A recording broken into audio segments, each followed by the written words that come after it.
दोस्तों, आप सभी का स्वागत है। जो भी स्टूडेंट 9th क्लास में पढ़ रहे हैं और उनका चैप्टर भी चल रहा है लाइंस एंड एंगल्स, चैप्टर 6 है। तो इस चैप्टर की कुछ एक्सरसाइज हैं एंड कुछ ऐसे क्वेश्चंस जो आपके एग्ज़ाम में रिपीटेड होते हैं। एंड अगर आप भी अभी एनुअल के एग्ज़ाम्स दे रहे हो यानी कि उनकी प्रिपरेशन कर रहे हो, तो अब आप इस वीडियो को वॉच कर सकते हो और लास्ट तक ज़रूर देखना, क्योंकि कुछ बेसिक चीज़ें भी मैं यहाँ पर आपको बताने वाला हूँ। अगर वो आपको पता रहेंगी तो क्वेश्चंस को सॉल्व करने में आपको बहुत ही आसानी हो जाएगी। ठीक है, तो चलिए शुरू करते हैं लाइंस एंड एंगल्स और इसके कुछ बेसिक कंसेप्ट को भी क्लियर करेंगे यहाँ पे। ठीक है, शुरू करते हैं।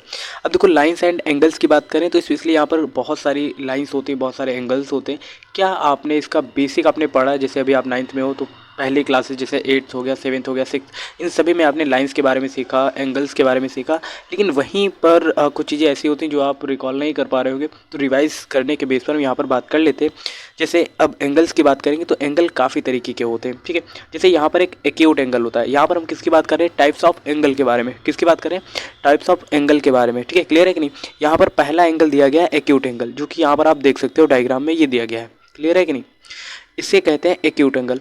अब आप कहोगे सर, इसको पहचानने की क्या कोई विधि है या फिर कोई ऐसा तरीका जिससे हम देखते ही पहचान जाए कि ये एक्यूट एंगल ही होगा? क्योंकि डायग्राम आप देख सकते हो वर्टिकली बन सकता है, हॉरिजॉन्टली बन सकता है, स्लैंट बेस पर भी बन सकता है, लेकिन आप देख के कैसे पहचानोगे कि ये आपका एक्यूट एंगल होगा? तो यहाँ पर एक कंडीशन अप्लाई करिए कि एक्यूट एंगल जो होता है वो 0 डिग्री से बड़ा होता है और 90 डिग्री से छोटा होता है। तो ऐसा एंगल क्या होगा? एक्यूट एंगल होगा। अगर 78 डिग्री का कोई एंगल बना है और आपसे पूछ लिया जाए ये कौन सा एंगल होगा, तो आपको जवाब देना है ये एक एक्यूट एंगल होगा।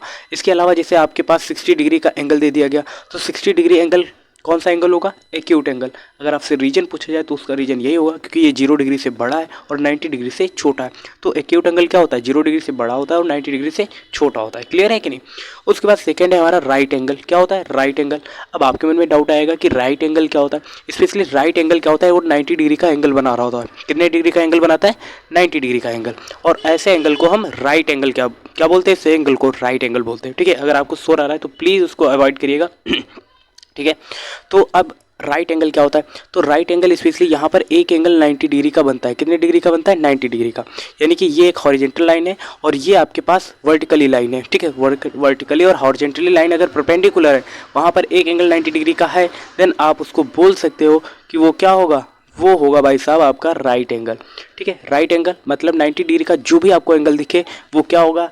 राइट एंगल होगा। इतनी बात क्लियर है? ओके, अब हम फॉरवर्ड करते हैं ऑब्ट्यूज एंगल की तरफ। और स्पेशली आपके में डाउट आ रहा है कि ऑब्ट्यूज एंगल क्या होता है। तो यहाँ पर क्या होता है, जैसे पहला हमने एक्यूट पढ़ा था, वो 0 डिग्री से बड़ा होता है, 90 डिग्री से छोटा होता है। दूसरा होता है अप्रॉक्स। अप्रॉक्स क्या? बिल्कुल, वो 90 डिग्री के ही इक्वल होता है, तो राइट एंगल हो गया। अब बात आती है ऑब्ट्यूज एंगल होता क्या है।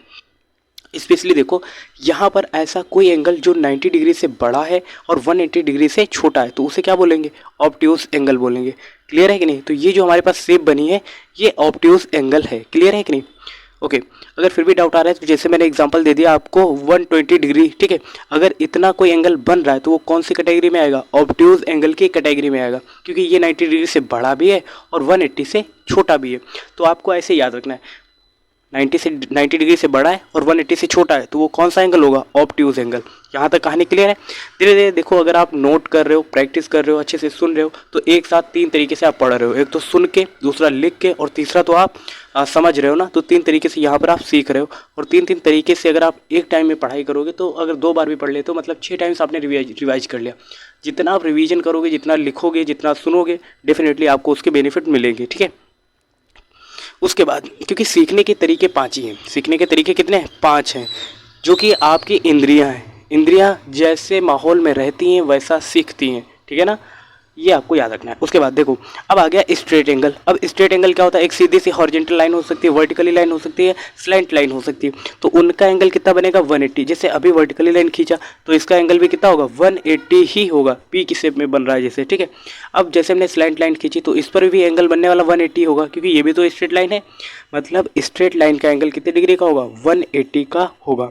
उसके बाद most important and maximum times बहुत बच्चों को कम पता रहता है कि रिफ्लेक्स एंगल क्या होता है। ठीक है, ये अच्छा चीज़ है। ठीक है, इसलिए भी क्योंकि ये आप भूलेंगे, और भूलने से बेटर है कि आप यहाँ पे एक बार रिवाइज कर लो, याद कर लो और नोट डाउन भी कर लो। ठीक है, अब रिफ्लेक्स एंगल होता क्या है, स्पेशली ये जो एरिया आप देख रहे हो, ठीक है, सर्कल टाइप में, यही रिफ्लेक्स होता है। अब रिफ्लेक्स का मतलब क्या होता है, रिफ्लेक्स एंगल स्पेशली अगर आप देखो तो 180 से बड़ा होगा, 360 डिग्री से छोटा होगा। जैसे ये एंगल, छोटा वाला एंगल आपके पास 30 डिग्री है, तो अब आप कहोगे इसका रिफ्लेक्स क्या होगा। अब इसका रिफ्लेक्स निकालना है तो 360 में से ये 30 घटा दो तो कितना मिलेगा, 330। तो वही 330 क्या होगा, इस एंगल का रिफ्लेक्स होगा। क्लियर है कि नहीं। इसके बाद मैं आपको एक क्वेश्चन दे रहा हूँ, ठीक है, वो भी एक्सप्लेन करने के लिए। देखो ये अगर 70 डिग्री दे दिया तो इसको क्या करेंगे, 360 में से घटा देंगे तो हमको रिफ्लेक्स एंगल इसका मिल जाएगा। तो 290 निकल के आएगा कि नहीं, क्योंकि 360 में से आप घटाओ 70 को, घटाओगे कितना मिलेगा, ये 290 मिलेगा। क्लियर है कि नहीं। आगे बढ़ते हैं। तो ये आपका रिफ्लेक्स एंगल भी हो गया। क्लियर है, ठीक है।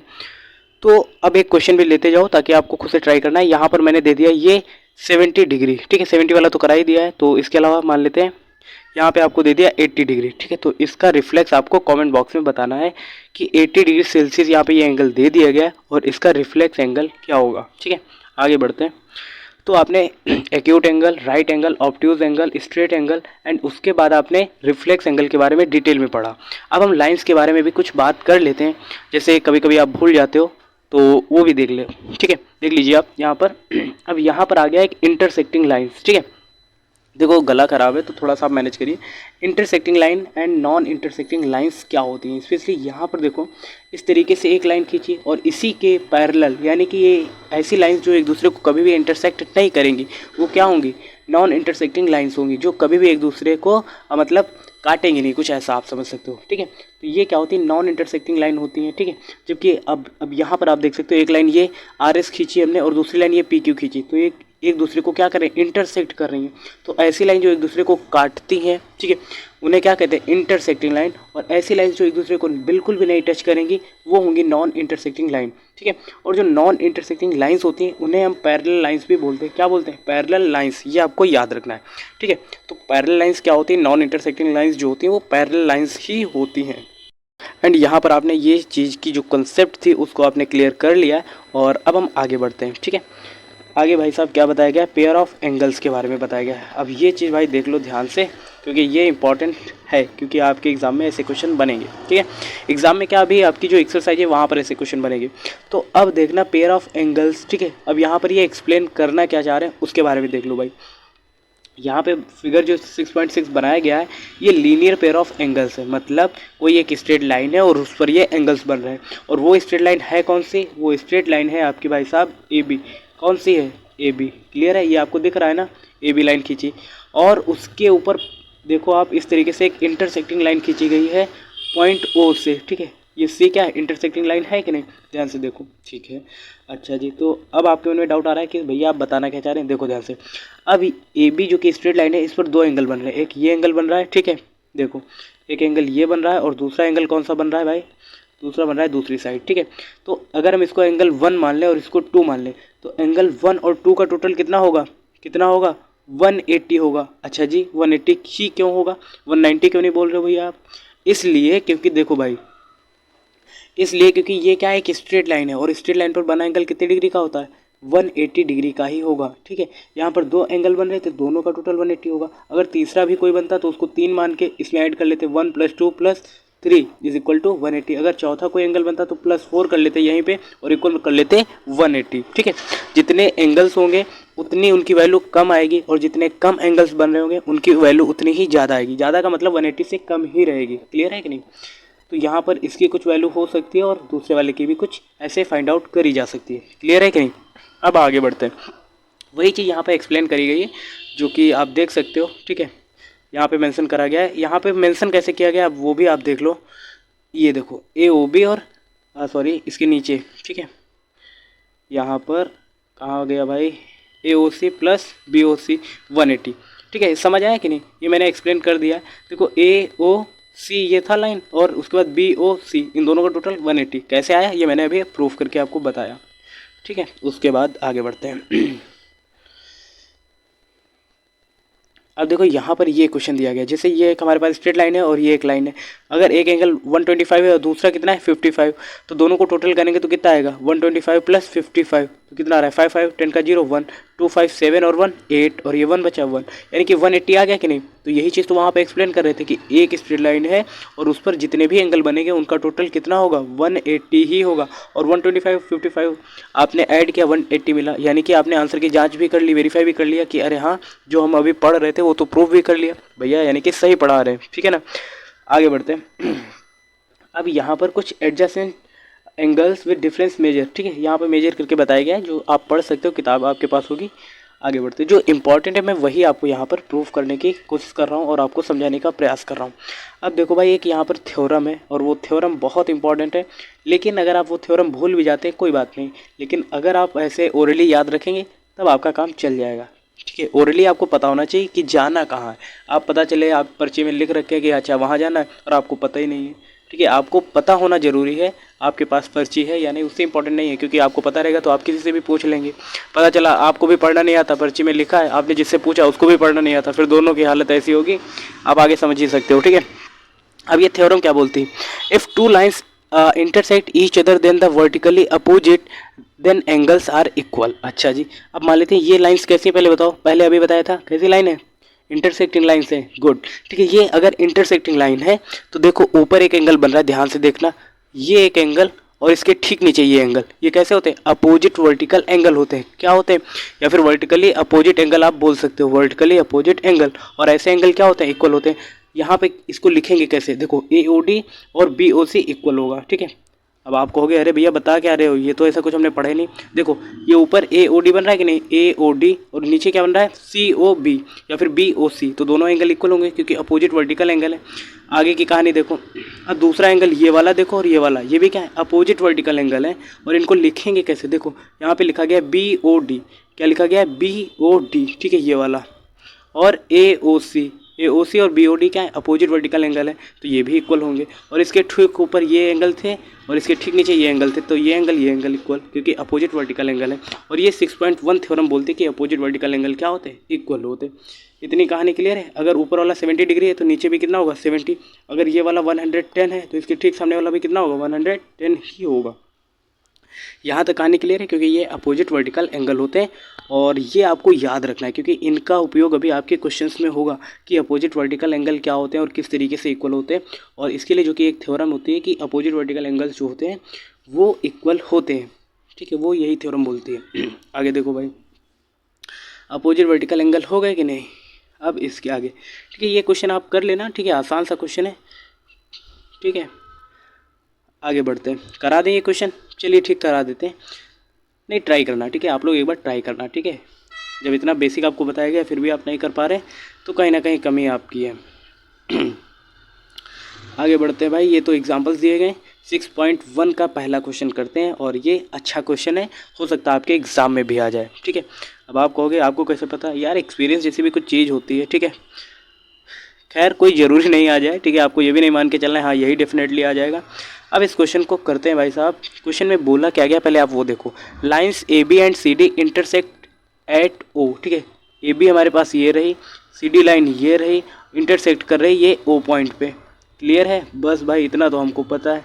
अब आगे क्या बोला गया, आगे बोला गया AOC, यानी कि एंगल AOC इनका और BOE यानी कि ये एंगल, इन दोनों का टोटल कितना दिया गया है, 70 डिग्री, ठीक है। तो यहाँ पर अगर हम लिख नहीं रहे तो आप देख लो, ठीक है।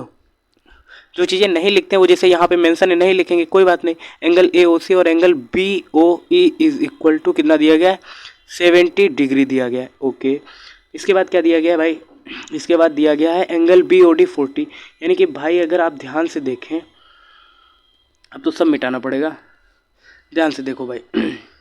यहाँ पर BOD कितना दिया गया, ये वाला एंगल, ये वाला कितना दिया गया है, 40 डिग्री, क्लियर है कि नहीं। अच्छा जी, तो इसके ठीक सामने देखो भाई क्या है, वो अपोजिट वर्टिकल एंगल है कि नहीं, ये तो ये भी कितने डिग्री का होगा, 40 डिग्री का। वाह भाई, यहाँ तक क्लियर है, बहुत अच्छी बात है, यहाँ तक क्लियर है तो मतलब आप इस खेल को समझ गए कि कैसे खेलना है कि नहीं। अब पहले इक्वेशन ये देखना जिसको मैं हाईलाइट कर रहा हूँ, क्योंकि यहाँ पर डिटेल में लिखवाना उतना आसान नहीं। यहाँ पर अगर आपको हिंट मिल रही देन आप उससे अपना काम चला सकते हो। यहाँ पे बोला गया AOC plus BOE is equal to 70 और आपको निकालना क्या है, निकालना आपको COE का रिफ्लेक्स है और BOE। अब BOE अभी देखो कैसे निकलता है, अब देखना ध्यान से। यहाँ पर हमने ये पहली इक्वेशन ले ली भाई साहब, ले ली कि नहीं। अब देखो भाई, यहाँ पे बोला गया A O C plus B O E is equal to 70 degree. तो हमारे पास ए ओ सी 40 डिग्री आ गया, जो कि अभी हमने निकाला है क्योंकि ये अपोजिट वर्टिकल एंगल है। ये निकाला है कि नहीं, ठीक है। तो वो हमने ए ओ सी के यहाँ पे पुट कर दिया, ए O C plus B O ई हमको निकालना है, और इक्वल में कितना दिया गया है 70 डिग्री। क्लियर है कि नहीं। अब 40 प्लस कर रहा है, उधर माइनस करेगा, तो B O E is equal to 70 में से 40 घटाएंगे तो 30 डिग्री आ जाएगा कि नहीं। यानी कि पहला आंसर हमारा आ गया। अब दूसरा कैसे निकालेंगे। अब बोला गया सी ओ ई का रिफ्लेक्स निकालना है भाई। और रिफ्लेक्स कैसे निकलता है अभी मैंने आपको बताया था। उससे पहले उस एंगल की वैल्यू आपको फाइंड आउट करनी होती है। तो यहाँ पर ये सी ओ ई ये दिया गया है। अब इसकी वैल्यू निकलेगी कैसे, देखो एक 40 था, अभी बी ओ ई की वैल्यू हमने निकाली तो ये 30 है। तो 30 40 और प्लस ये वाला एंगल, ये स्ट्रेट लाइन पर बना एंगल है, तो इन तीनों का टोटल कितना होगा 180 डिग्री होगा कि नहीं। तो मतलब 40 प्लस 30 और ये प्लस मान लेते हैं सी ओ ई ही इसको रखते। तो angle C O E is equal to कितना मिलेगा हमको भाई, देखो 40 प्लस 30 70 हो गया, और इधर ये 70 ऐड करेगा प्लस इज इक्वल टू 180। अब आप कहोगे ये भैया कैसे आया, देखो ये वाला एंगल आप लिखोगे, ठीक है, ये वाला एंगल प्लस ये जो मैंने एक्स एंगल लिखा है यानी कि सी ओ ई प्लस आप लिखोगे बी ओ ई। तीनों एंगल्स जो ऊपर लिखे हैं इन तीनों को टोटल करेंगे तो 70 प्लस सी ओ ई मिलेगा इज इक्वल टू 180। अब देखो भाई सी ओ ई को इधर ही रखेंगे, 70 प्लस का है, 180 से घटाएंगे तो 110 मिलेगा कि नहीं। तो अब आपके पास सी ओ ई तो आ गया, लेकिन सी ओ ई का रिफ्लेक्स आपको निकालना है। पूछा तो रिफ्लेक्स गया है, तो रिफ्लेक्स कैसे निकालोगे। तो रिफ्लेक्स के लिए करते क्या है, इसको आपको पता है अभी बताया था, रिफ्लेक्स एंगल क्या होता है 180 से बड़ा होता है और 360 डिग्री से क्या होता है छोटा होता है। एक्स एंगल क्या होगा 180 से बड़ा होगा और 360 से छोटा होगा, यही बताया था ना। अब आगे आपको करना क्या है, यानी कि जो 110 आया है उसको 360 से घटा देंगे, तो 360 माइनस 110 इज इक्वल में 240। ठीक है, ये आंसर एक आ रहा होगा, और एक आपका B O E is equal to 30। ये दो आंसर आपके आ रहे होंगे। क्या पहला क्वेश्चन आपको समझ आया, नहीं आया तो फिर से आप समझने का प्रयास करें कैसे मैंने किया है।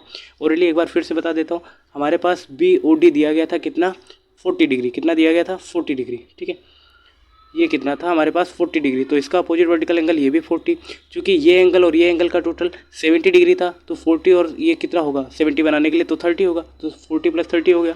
ये निकलेगा स्ट्रेट लाइन पर बना एंगल है, तो 40 प्लस 30 70 हो गया।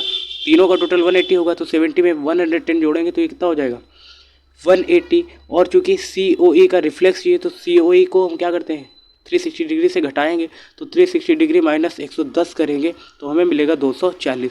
तो एक आंसर ये आ जाएगा और दूसरा 30 डिग्री आ जाएगा, जो कि बी ओ ई की वैल्यू है, और ये पहला 240 सी ओ ई का रिफ्लेक्स एंगल है। क्या यहाँ तक कहानी क्लियर है। ठीक है, आगे की क्वेश्चन करते हैं। ठीक है, अब आगे की क्वेश्चन आसान है, ध्यान से देखना। बोला गया lines X Y and M N intersect at O. ठीक है, लाइन देखो एक्स वाई, ये हॉरिजेंटल लाइन एक्स वाई है, एंड एम एन ये स्लैंट लाइन है। ठीक है, एम एन, ठीक है, आप देख सकते हो इस डायग्राम में। ठीक है, इंटरसेक्ट करते हैं एट पॉइंट ओ पे। ठीक है, पी ओ वाई 90 डिग्री, देखो ये पी ओ वाई, ठीक है, ये कितना है 90 डिग्री है। क्लियर है कि नहीं। अच्छा जी, एंड ए और बी का रेशियो दिया गया है 2:3। ठीक है, अब ध्यान से बस आपको ये समझना है, अगर ये समझ गया तो काम हो गया। ठीक, ध्यान से समझना भाई। ठीक है, अब आप कहोगे तो भैया ध्यान ही से देख रहे हैं, लेकिन फिर भी मैं आपको अलर्ट कर रहा हूँ ना। तो एक ये लाइन देखो, ये वर्टिकली लाइन जा रही है, ये एक स्ट्रेट लाइन है, और एक ये लाइन है, और इन दोनों के बीच एंगल कितने डिग्री का बन रहा है 90 डिग्री का। कितने डिग्री का 90 डिग्री का, ये एंगल 90 डिग्री का बन रहा है कि नहीं। ठीक है, तो अब आप बताओ एक स्ट्रेट लाइन पर एक एंगल अगर 90 डिग्री का है, तो बच्चे जो एंगल्स होंगे उनका टोटल भी कितने डिग्री का होगा 90 डिग्री का होगा कि नहीं होगा। ये बात समझ में आई कि नहीं, नहीं आई कोई बात नहीं। देखो ये इधर का हमारा 90 डिग्री है, तो ये जो एंगल बनेगा वो भी तो 90 डिग्री का होगा। इतनी समझ में आई बात। हाँ भैया ये समझ में आई। अब ऐसा क्यों, क्योंकि इन चारों एंगल्स का टोटल कितना होगा ऊपर 180 ही होगा। एक 90 डिग्री है तो ये भी कितना होगा 90 डिग्री होगा। क्या इतनी बात क्लियर है कि नहीं। ओके, अब आपसे ए बी और सी फाइंड आउट करना है। क्या फाइंड आउट करना है, सी फाइंड आउट करना है, इन तीनों का टोटल फाइंड आउट करना है। ओके भाई साहब, तो करते हैं। पहले देखो ये ए और बी ये 90 डिग्री का एंगल बना रहे होंगे कि नहीं बना रहे होंगे। ओके, अब यहाँ पर ए और बी का जो रेशियो दिया गया है वो कितना दिया गया है 2:3। ठीक है, ये दिया गया है, ध्यान से देखना मेरे भाई। ठीक है, थोड़ा अगर गलत हुआ तो भाई पूरा गलत होगा। देखो क्या कर रहे हैं, हमसे भी गलतियाँ हो रही हैं। ठीक है, कोई बात नहीं। पी ओ वाई ये 90 डिग्री दिया गया है, इसका मतलब इधर का जो एंगल बनेगा वो भी 90 डिग्री का होगा। क्लियर है कि नहीं। तो अब ए का रेशियो 2 है और बी का रेशियो 3 है, यानी कि एंगल ए जो बना रहा होगा, एंगल ए वो 2x बना रहा होगा मान लेते हैं, और बी जो बना रहा होगा वो 3 दिया गया तो 3x यहाँ पे मान लेते हैं। तो यानी कि 2x प्लस 3x करेंगे इज इक्वल टू 90 डिग्री। अब आप कहोगे भैया ये कैसे हुआ कि 90 डिग्री ही क्यों? देखो ये एक स्ट्रेट लाइन है कि नहीं, ये 90 डिग्री का एंगल है, ठीक है। अच्छा जी, अब ध्यान से देखना, इस पर एंगल और ये एंगल बन रहा है कि नहीं। या फिर आप क्या कर सकते हो, ये डायरेक्टली 90 डिग्री ले सकते हो, क्योंकि एक 90 तो दूसरा 90 ही होगा, क्योंकि स्ट्रेट लाइन पर बना एंगल 180 अंश का एंगल बना रहा होता है इसलिए। तो अब यहाँ पे लिखेंगे 2x plus 3x is equal to 180। देखो इसलिए भी मिनिमम से मिनिमम चीज़ें बता रहा हूँ, ताकि जैसे कोई ऐसा बच्चा होगा जो जिसको पूरी तरीके से नहीं आ रहा है वो भी समझ पाए, ठीक है, क्योंकि आपके डाउट्स बहुत रहते हैं और यहाँ पर मैं अपने हिसाब से एक्सप्लेन करूँगा कि मिनिमम से मिनिमम आपको कितना समझ में आ रहा है। तो 2x प्लस 3x कितना हो जाएगा, 5x इज इक्वल टू 180। अब 5 क्या कर रहा है, यहाँ पे मल्टीप्लाई कर रहा है, देन अगले स्टेप में वो क्या करेगा, डिवाइड करेगा जाके। तो x को इधर ही रखते हैं और 180 को 5 से डिवाइड करेंगे।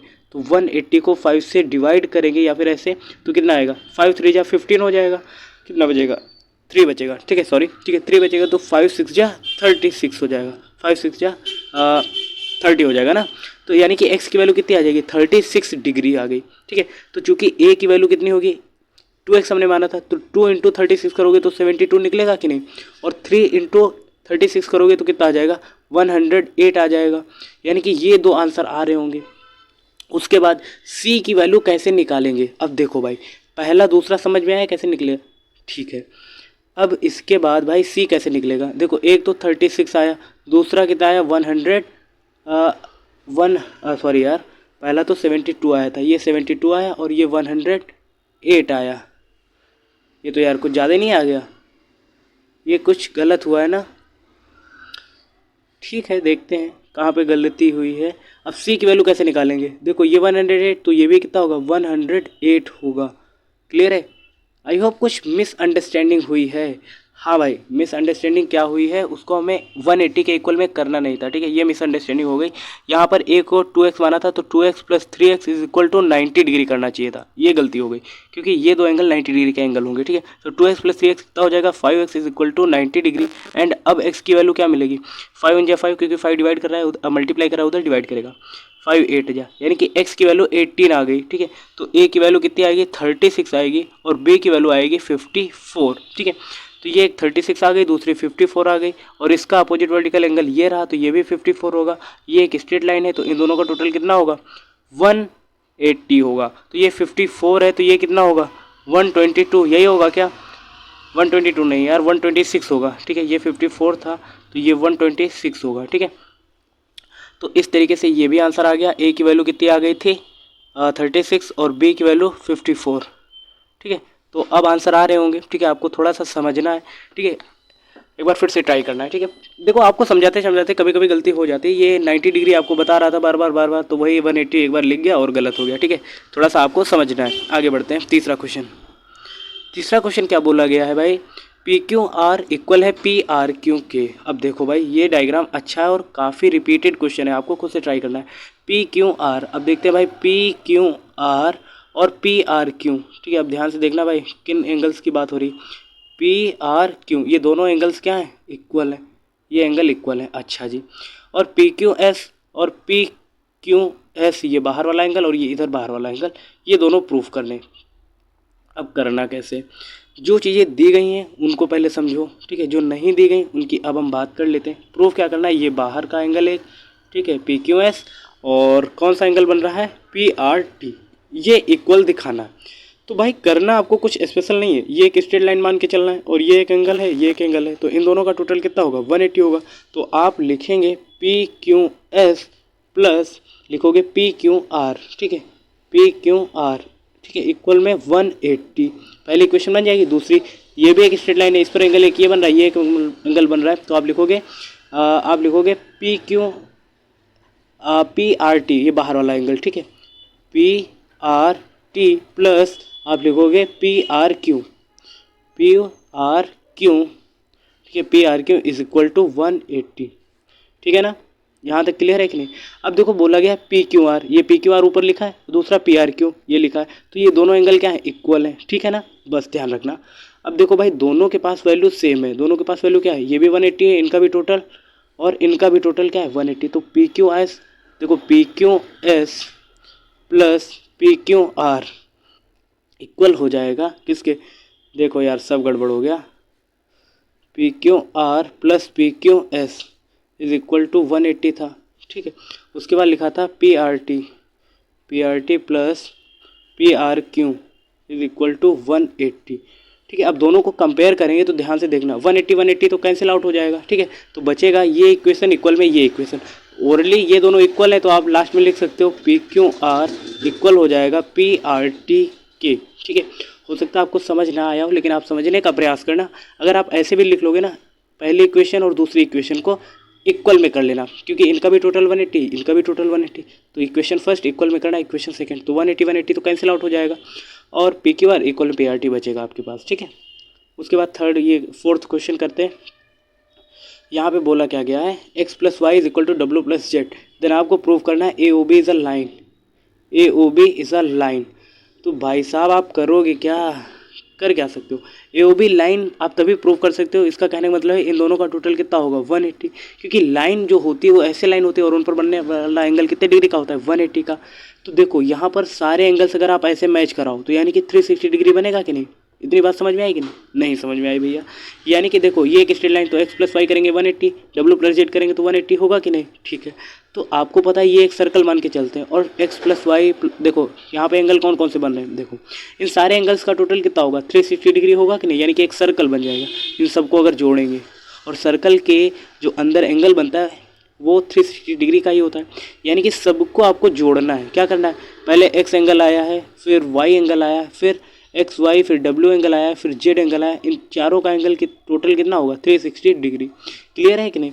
अब बोला क्या जा रहा है, देखो इसको एक स्ट्रेट लाइन दिखानी, तो कहने का मतलब है डब्ल्यू प्लस जेड जहाँ पे होगा वहाँ पे एक्स प्लस वाई लिख सकते हैं, तो डब्ल्यू प्लस जेड की जगह पे हम एक्स प्लस वाई लिख लेते हैं, तो एक्स प्लस वाई पहले से था वो लिख लिया, और डब्ल्यू प्लस जेड किसके इक्वल है एक्स प्लस वाई के, देखो इक्वेशन में दिया गया है, तो एक्स प्लस वाई फिर से लिख लेते हैं और इक्वल में 360 डिग्री। क्लियर है कि नहीं। देखो एक्स और एक्स कितना हो जाएगा 2x हो जाएगा, प्लस वाई और वाई कितना हो जाएगा 2y is equal to 360 degree. Clear है। अब भाई साहब इसके आगे देखो दोनों जगह पे 2 है कि नहीं, कॉमन ले लेंगे तो ब्रैकेट के अंदर बचेगा x प्लस वाई और इक्वल में 360 डिग्री। क्लियर है कि नहीं इतना। अब आप कहोगे कॉमन कैसे लिया, देखो दोनों जगह पे 2 था तो बाहर ले लिया और ब्रैकेट में x प्लस वाई जो बचा उसको ब्रैकेट में लिख देंगे। अब देखो 2 यहाँ पर मल्टीप्लाई कर रहा है, अगले स्टेप में ये इधर जाएगा डिवाइड करेगा कि नहीं, तो यानी कि हमारे पास यहाँ पे x प्लस वाई बचेगा, देखो साइड में लिख देते हैं आप नोट कर लेना, ठीक है। यहाँ पे x plus Y is equal to 360 को 2 से डिवाइड करेंगे तो 180 आ जाएगा कि नहीं, और यही तो हमको प्रूव करना था कि किन्हीं दो एंगल्स का टोटल कितना होना चाहिए 180, ठीक है। तो x प्लस वाई यहाँ पे ये आ गया 180, पूरा देखते हैं, ठीक है। ये 180 है कि नहीं, तो ये बचा एंगल भी 180 का ही होगा, यही तो प्रूफ करना था। और 180 तभी होता है जब ये वो स्ट्रेट लाइन हो, तो AOB क्या होगी स्ट्रेट लाइन, यानी कि AOB पर बनने वाले एंगल्स का टोटल 180 दिखाना था, जो कि हमने दिखा दिया। आ गया समझ, ओके। अब हम फिफ्थ क्वेश्चन की तरफ बढ़ते हैं और ये क्वेश्चन आपको ट्राई करना है। देखो कठिन बिल्कुल नहीं कहूँगा लेकिन आसान भी नहीं है, ठीक है। फिफ्थ और सिक्स्थ क्वेश्चन आपको ट्राई करने एंड इनके जवाब आपको कमेंट बॉक्स में देने, एंड अगली एक्सरसाइज के क्वेश्चन मैं बहुत जल्द लेके आने वाला हूँ और आपको ट्राई करना है। और कहीं पर भी अगर आपको कोई प्रॉब्लम आती है देन आप मुझे कमेंट करके अपने ओपिनियन शेयर कर सकते हो, एंड हो सकता है वो आपके जो क्वेश्चन हैं जो क्वेरीज हैं मैं अगले वीडियो में उनको सॉल्व करने का प्रयास करूं। एंड आज के लिए इतना ही, थैंक यू सो मच। और लास्ट में बस यही कहना चाहूँगा कि छोटों को प्यार दें, बड़ों को सम्मान दें और अपना व्यक्तित्व इस प्रकार विकसित करें कि महिलाएं और बच्चे आपके पास सुरक्षित महसूस करें। Thank you so much.